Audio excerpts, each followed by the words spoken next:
Several years ago, I discovered the best day to travel is Christmas Day. Travel by air, Christmas Day. The lifestyle of a parish priest usually prevents or delays travel.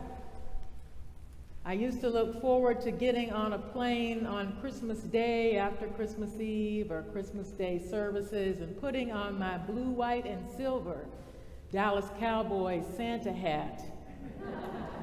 And from the time I would get on the airport shuttle to go to the airport and reaching my destination, the whole atmosphere was so different than any other day of the year to fly.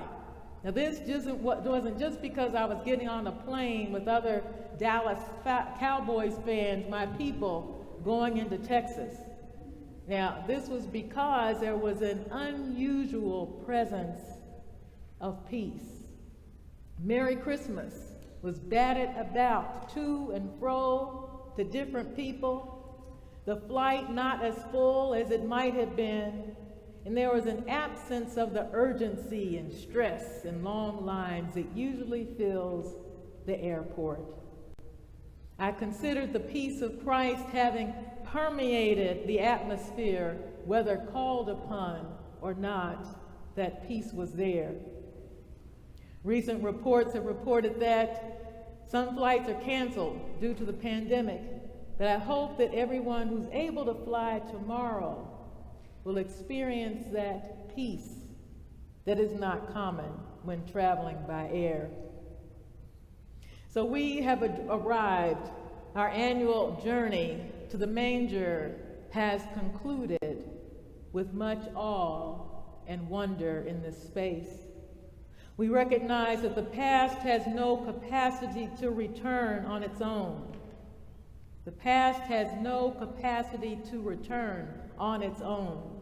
Memories of Christmases past, joys and sorrows, hope and disappointment.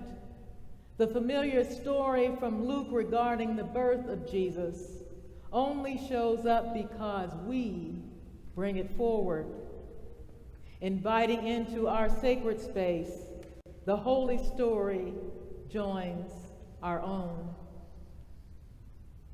This time last year, we were not able to worship in person. So some of you may carry a Christmas Eve that you hope not to repeat again.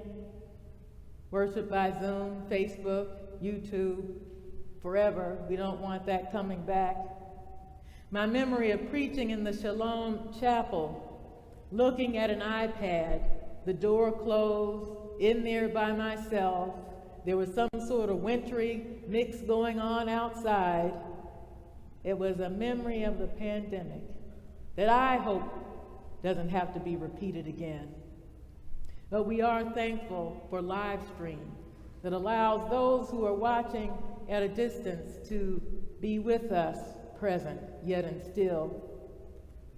Today we join 2.5 billion Christians throughout the world, some of them, like on this Christmas Eve night, beginning to celebrate 12 days of Christmastide.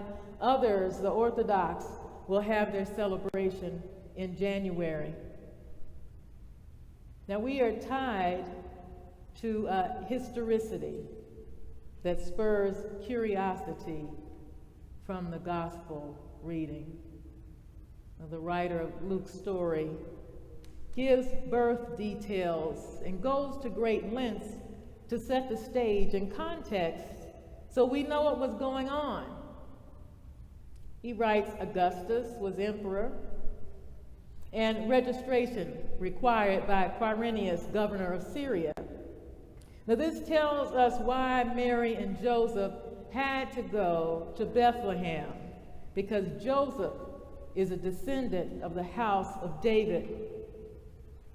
The only problem with this story is that Josephus, the Jewish historian, captured different details that other scholars have confirmed. The fact is that there was no widespread census sought under Augustus.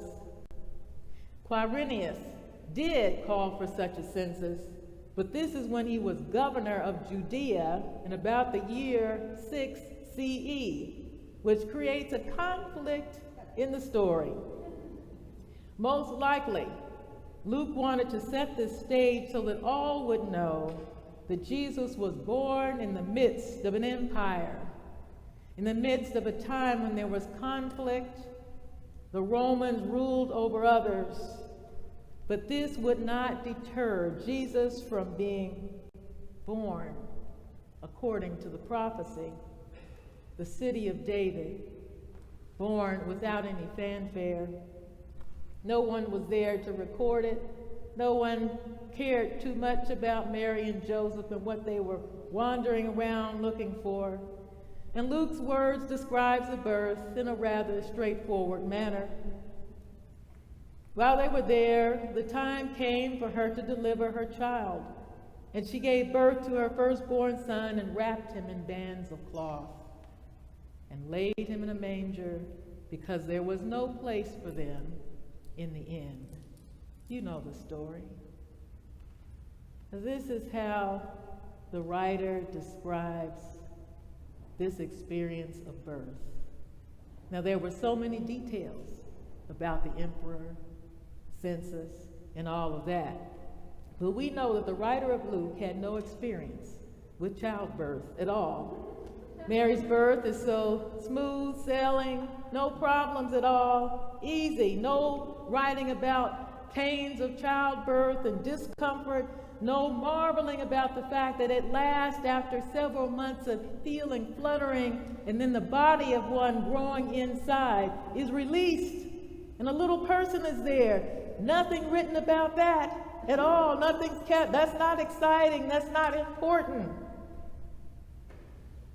And she even wrapped him in bands of cloth herself. What did Joseph do? We don't know.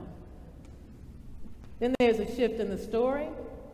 The angels, the shepherds, they're together, the shepherds minding their own business, and they hear from the angels this proclamation that they should go to Bethlehem. Now we're reminded that the shepherds were outcasts. They were considered to be unclean because of their vocation of taking care of animals. So there they are. Now typically, we think about shepherds, the images we've seen of them in artwork through the years, even in the creche. Shepherds always appear as men, right? Yeah. However, we can entertain the possibility that there could have been women who were shepherdesses as well. In the Bible, Rachel is identified as a shepherdess, and Jethro's daughters took care of his flock.